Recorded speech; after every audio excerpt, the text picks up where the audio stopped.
All right. Good afternoon, everyone, and welcome to today's presentation about the latest release of AERMOD Wizard version 1.10 and the new features in this release. And this was released back in March last month. Okay, so what's new in this version? First of all, we have a change in the upper air data files that we support in Wizard. We now support the IGRE data files. Both downloading those within AERMOD Wizard and using this new tool we have called IGRE Files Extractor. And after that, we changed some options for the trajectories that can be done within Wizard. They can now start or end at any point on the screen. We then updated the MERPS analysis form in response to the PM 2.5 next change that the EPA made in 2024. We added some options for displaying elevations for class 1A receptors. And finally, when you're displaying NEI sources on screen, you can now set a threshold value to show or hide some of the NEI sources.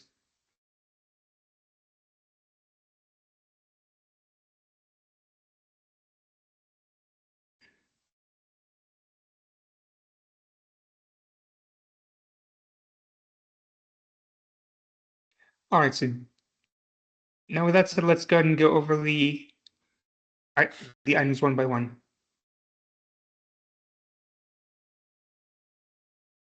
So first of all, for the upper data files, previously the upper data files in the FSL format were available, but as of late 2024, you can't download these files anymore. And the new file format is this Integrated Global Radio Sound Archive, or IGRE files. These are now available for all years through the present. And this is also now the default upper format in the latest version of the AERMOD model, but it can still process the old files if you have them. And what we changed in AERMOD Wizard is that now you can download the files and instead it for the select year or years. So you just go to the download screen in Wizard, select the years that you want, and it will download it for you. Except that now it's going to be IGRE files instead of FSL files like in the previous version. And speaking of that, we've also added a tool called IGRE Files Extractor, which can also download IGRE files. And what's different about these files is that you have one file per station. So if your station has, let's say, 10 or 20 or even 30 years of data, all of that is going to be in one large file. So you have some pretty large files. What this tool allows you to do is to select a date range for 1 year or several years to write out to an output file for just the data you need for your modeling project. And the other feature of this program is that sometimes some of the soundings have the elevation missing, which means that if AERMOD processes those soundings, it won't be able to process them.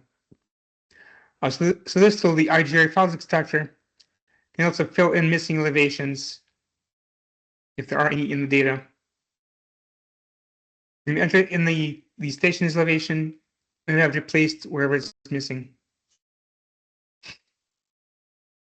So this is what that's GUI looks like. And on the help menu, we have several things. One is that we have the user manual, which goes through the entire process. The other is that we have a station list. And you'll need to know the station for the station for which you download the data before you can actually download it. And the station list is just a file you open in Notepad. And here's what that looks like. So in the first column, you have the station ID, which consists of 3 letters for the country code, and then the World Meteorological Organization, or WMO ID. You have its location, latitude, longitude, elevation, the name of the station, and this is the starting and ending year for all the data that for all the data that's available for that station. And the last column is the number of soundings in the data file. There were stations in the United States. Those will all begin with the letters USM. This first station for Barrow, Alaska is the USM station 70026. And also, if the station is within the United States, there will be one more column that displays the state abbreviation. So you need to get the station ID to download the correct data file. So once you know the station ID, you would click the Download Data menu item, and that will take you to the download website, which is on your screen now. It's it's called the National Center for Environmental Information, or NCEI. That's the website that hosts all the IGRA data files for all stations, all years. And when you click the link, this is what that will look like. You'll have links for each individual file that you want to download. There's going to be one file per station again, and the files are sorted by country code first, and then by the station ID. So to get a file for the United States, you'd have to either search for the station ID, or scroll down until you see USM as the letters, and then find the station ID. And once you've downloaded the file, what's next? So within the GUI, you'd select the file first. Tell IGRA file explorer where do you want to write the output file that just has my limited set of data, either 1 year or 5 years, or whichever data period that is. And here the next step is, okay, what dates do I want to select? And finally, if I want to collect the missing elevations, what should the elevation be? And after that, you go to the Run tab, and it will write the output file for you. So again, that's all for the upper area data in the new IGRA format. The next new feature in version 1.10 concerns drawing a trajectory. Previously, you could start or end a trajectory in a substation, source study vendor, or a monitoring site. And now you have new options to start or end it at just any location that you want. And you can enter that location in either latitude, longitude, or UTM. So the next slide shows a screenshot of that. And these bottom two options are the new options that we've added in version 1.10. Where again you can select the UTM or lat long coordinate, and the trajectory will start or end at that location.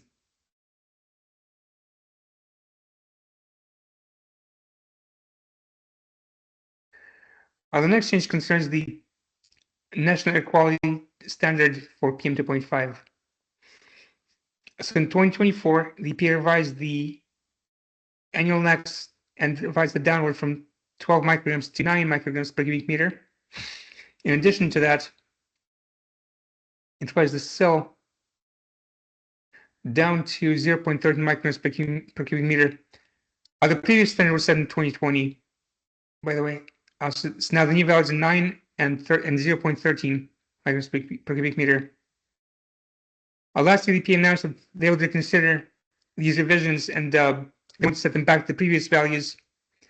But I've checked, and as of the time of this recording, the new NACs is still in place. So I think the EPA is attempting to go through the process of revising it back to the previous standard, but as of now, the new standard is in place and it is in effect. So you're doing any modeling with PM 2.5 next today, yes, the 9.0 micrograms, that is the current standard.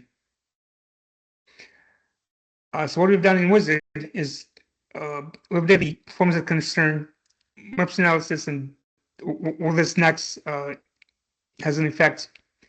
And we now display both values, both the old values and the new values.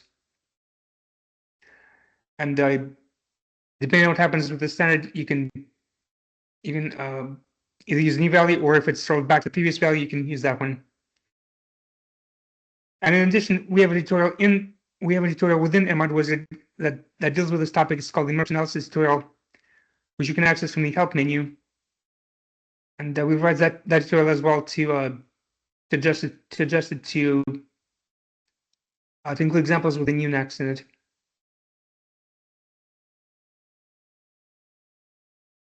But assuming the Unix values do stay in place, AERMOD Wizard does display the new standard, and you can use that on this merge analysis form.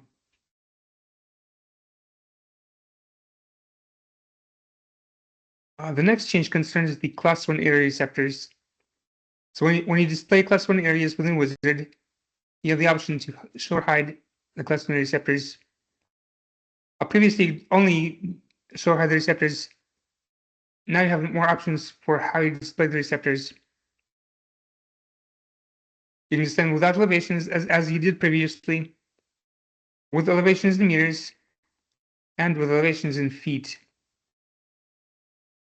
So here's another screenshot for what that looks like. What you see here is the right-click menu that you see when you right-click on the class 1 area. And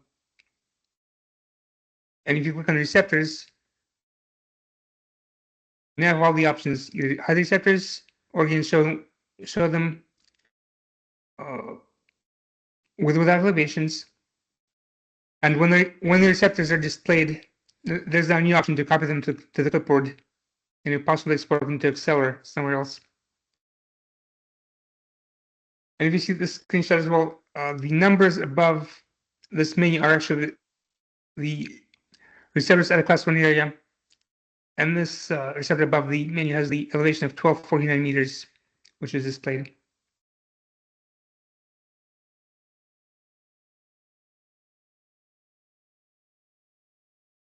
And finally, the last change I want to show you today is for the national emissions inventory sources.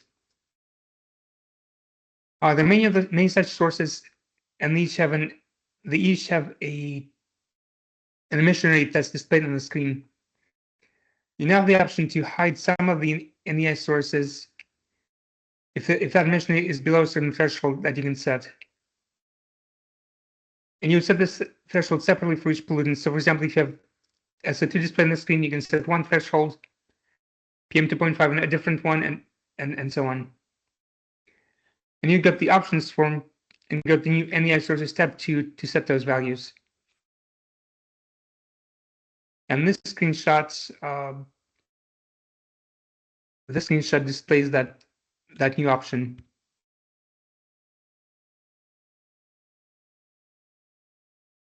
Where you can now set a value, and then those sources will be hidden. And I will now actually exit the slides and go to the software itself to demonstrate some of these features.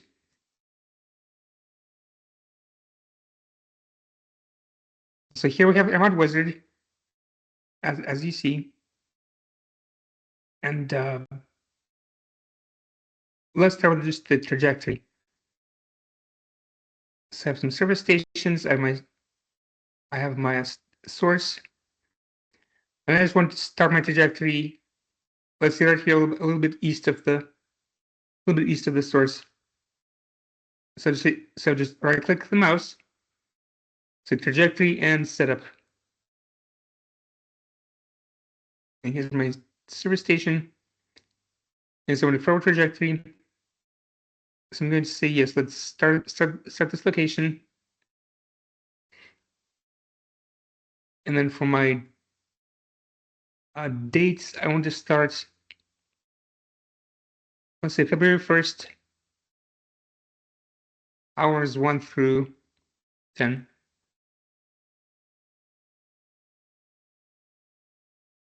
Let's say show trajectory.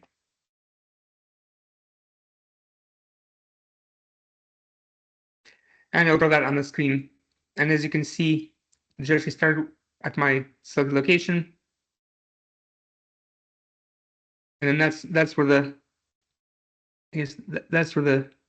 when this goes, that's where the emissions that's where the emissions would go in that in the northerly direction.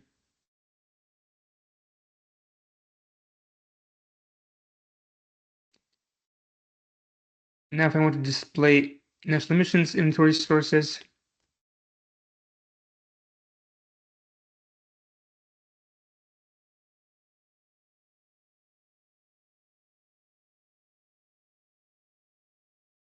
okay, let's say don't have that many for NO2. Let's select CO. Okay, there we go. So if I zoom in a little bit, I have several emissions sources for NEI, including some below 1 and even below 2 tons per year. So I'm going to go options. I'm going to go to CO. So go to NEI sources. For CO, I want to say similar threshold to 2 and hit OK. And as you'll see, a lot of those sources with smaller emission rates have been hidden on the screen. And if I go back and so the threshold back to that low value, which is 0.005 tons per year by default, hit OK. All those sources of low emissions will appear on the screen again.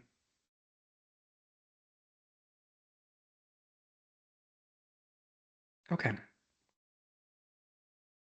Now for the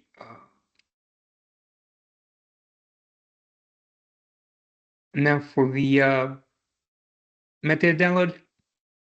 So just as before, you go to the met menu and to download upper air data. What changes is that now the upper air data is in the IGRE format instead of FSL. But otherwise, this screen is the same. You'd select, one or more years to download, hit the download button, and the download process will continue from there and download your data. And actually, AERMOD Wizard will write separate files for each year of data for you, but it will not fill in missing elevations like IGRE files extractor does. And then finally, with class 1 areas, let's say my class 1 area, I'm going to zoom in on this class 1 area called Linville Gorge Wilderness. I'm going to right click on it and say, show my receptors with elevations in feet. Let's zoom in quite a bit more. Next elevations, for example, 2,247 feet, 917 feet, and so on. Now, if I go ahead and select the option again and say elevations in meters, they'll be updated to show some 697 meters, 827 meters, etc. And if I right-click on it again and say display receptors, it'll just display the dots for each receptor without elevations.